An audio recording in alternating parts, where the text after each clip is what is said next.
Hey everybody, thanks for watching. A little bit different video this time. Some people have been asking me about my putting for a long time.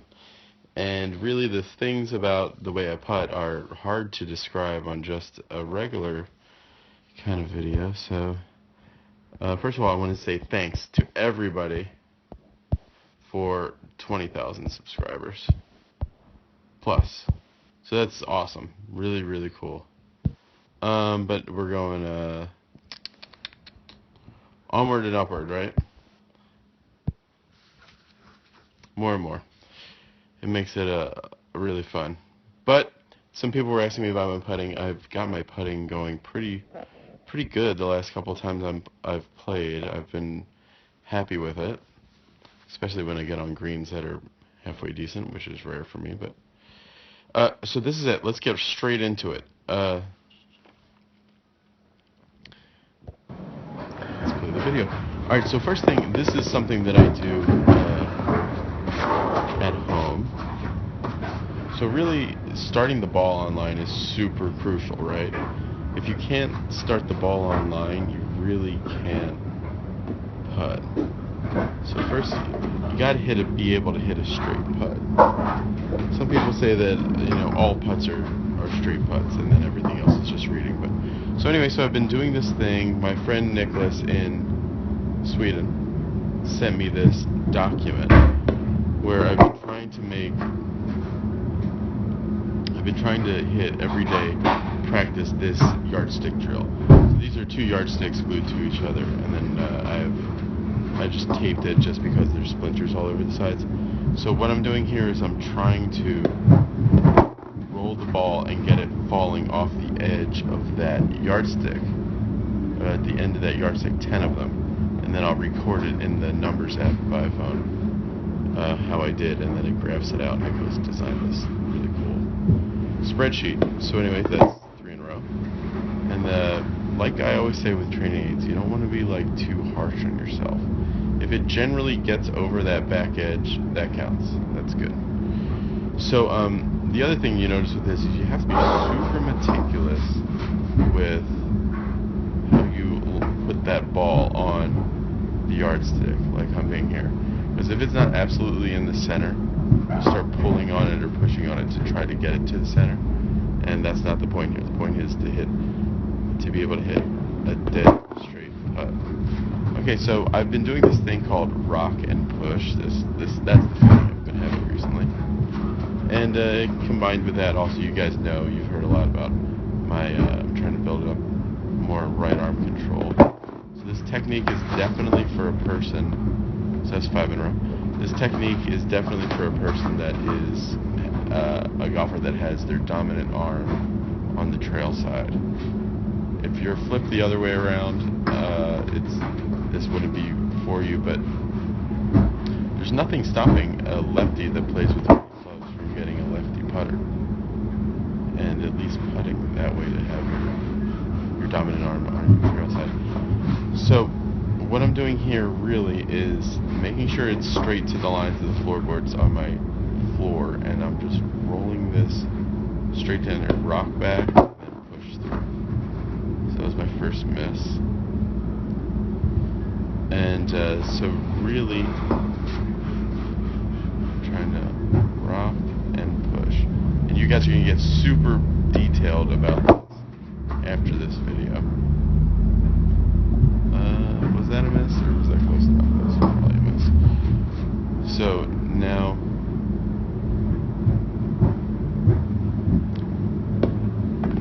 alright, that was a miss. The other one was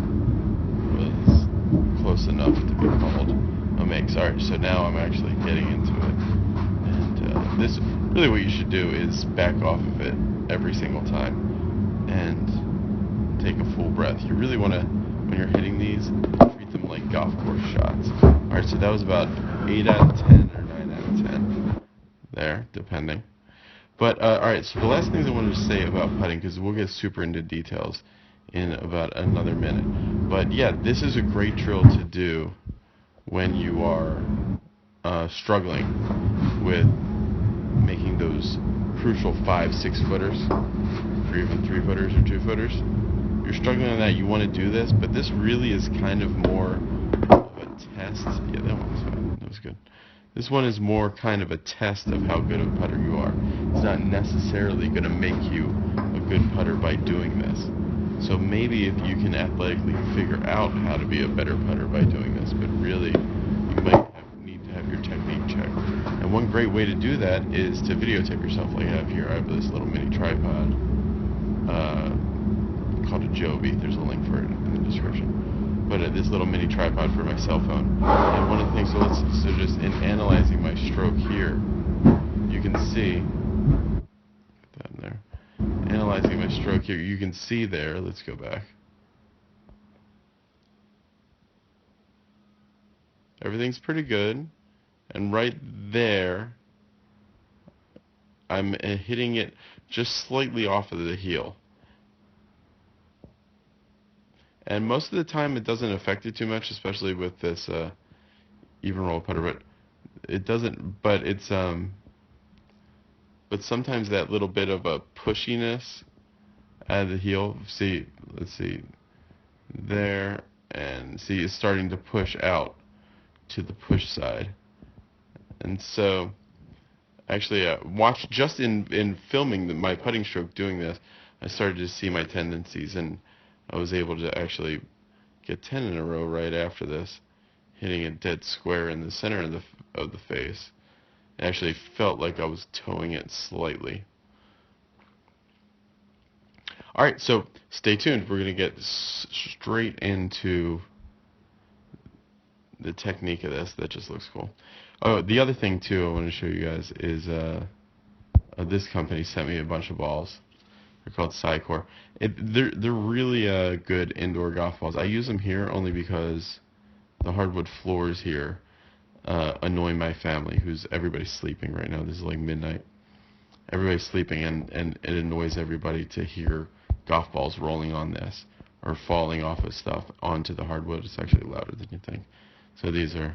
Alright, let's get into it. The details. Okay, so this is my putting down the line. Couple things I wanted to show here that are a little different that are working for me. Alright, first things first, here you can see my left thumb here is, my right thumb is the crucial thing setup wise, right there. So I have a little on the shaft. I've put a little X on the shaft, cut into it, which is exactly where my thumbnail goes on top of. Goes right on top of that X. So then you see when I'm doing this here, let me go through it. Yeah, that's me putting, see, that thumb directly on top of that X that I've cut in there. Now I know that the length of this putter is exactly the same every time. As far as from the bottom of that thumb to the bottom of that putter, it's exactly the same every time. So that's consistent for me, especially on these putts that we're talking about here, like 8 feet and in, 10 feet and in. So then the left hand goes on. So one thing I wanted to show too is, watch this. See that little wiggle there? That's me trying to take the tension out of the left hand. See, just like letting it for a second just kind of fall. So it's really trying to get very soft with that left hand. And then the left hand just goes on. Thumb goes right on top, there. So I have two thumbs directly in line right on top of the shaft, on the flat of the shaft. And that left arm is super relaxed. Then the thing that I want out of the left hand is, because the left hand I really I want the tips up. So here's a hand. Let's make it a left hand actually. So here's a left hand.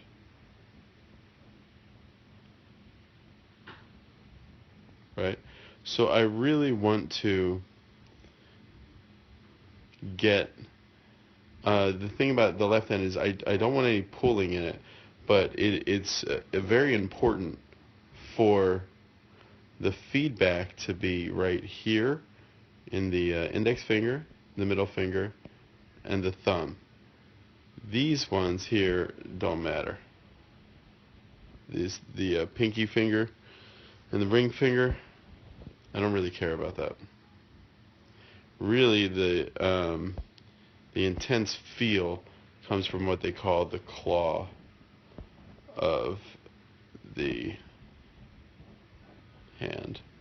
So kind of like an eagle claw in Kung Fu. So that's where we're getting our feel from. The thumb, ring finger, index finger, that's the claw of the hand. Alright, so now what I'm doing here, you'll see, so I have that left hand on there very relaxed.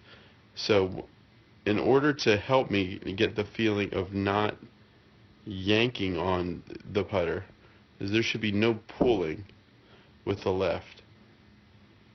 So I take off my pinky and my ring finger totally off, and I place it on the side of the shaft, right there. So you can't pull on it at all with those. But I still want my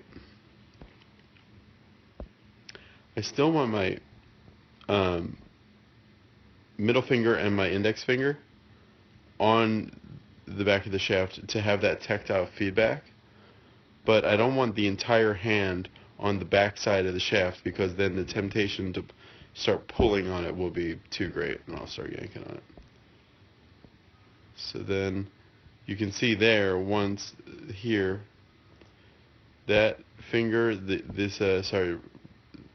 pinky finger and ring finger, actually if this is the shaft of the putter, the pinky finger and ring finger are on the side of the shaft like this. And then the middle finger and index finger are actually behind it.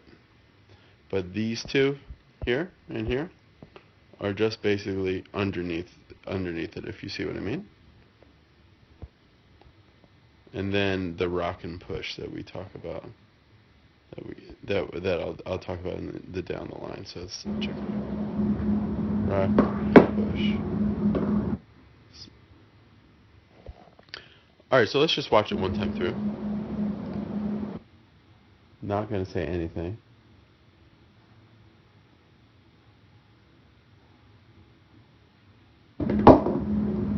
Okay, cool. Let's go back to the beginning. So, first thing you'll notice is empty pocket.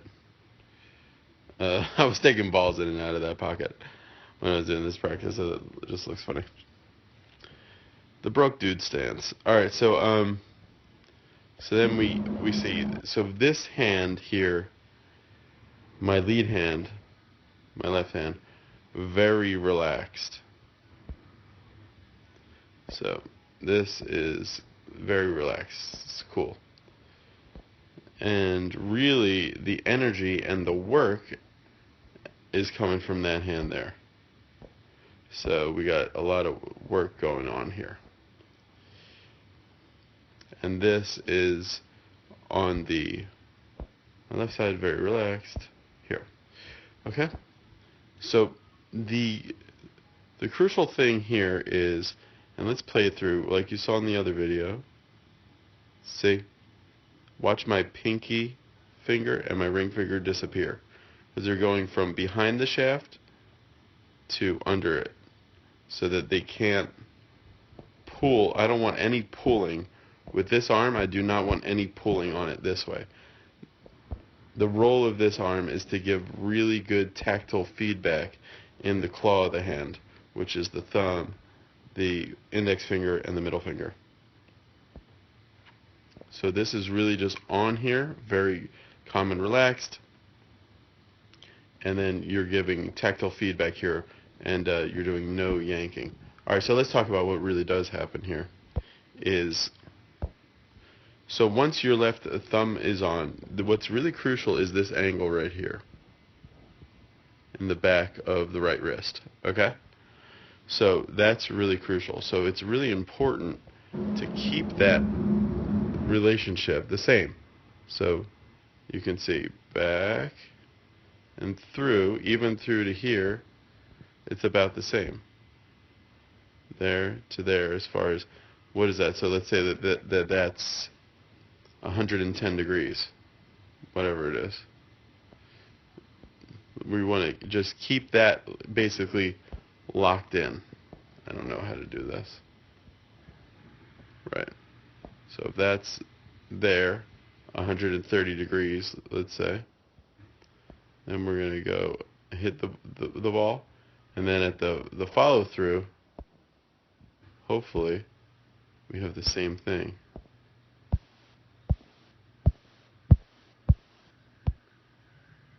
Can't get it going.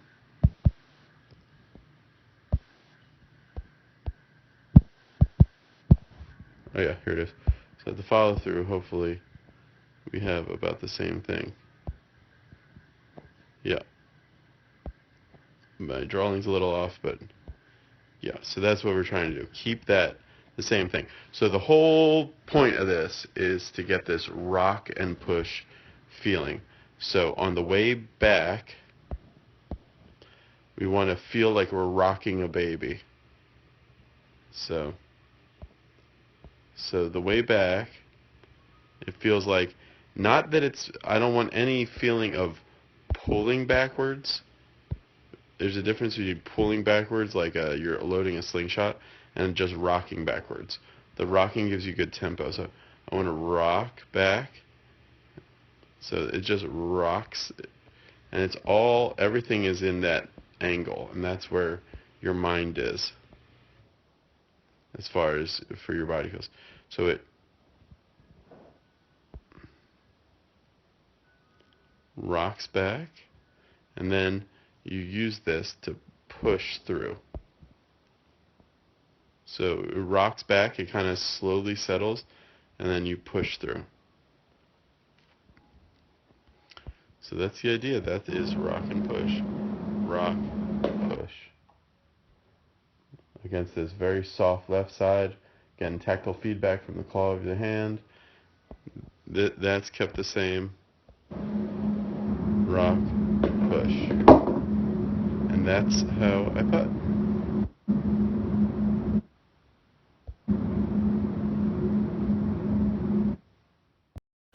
Thanks for watching, everybody. This is a quick look at the spreadsheet that Nicholas made. If I can convince him to let me share it with everybody. It's a template that you can open in Numbers, but it's really handy to keep track. And also, too, it just motivates you to practice your short putting every day. Thanks for watching again. Huge thanks for everybody for subscribing. If you have watched this video this far and you're not a subscriber, please consider smashing that subscribe button. Thanks, everybody.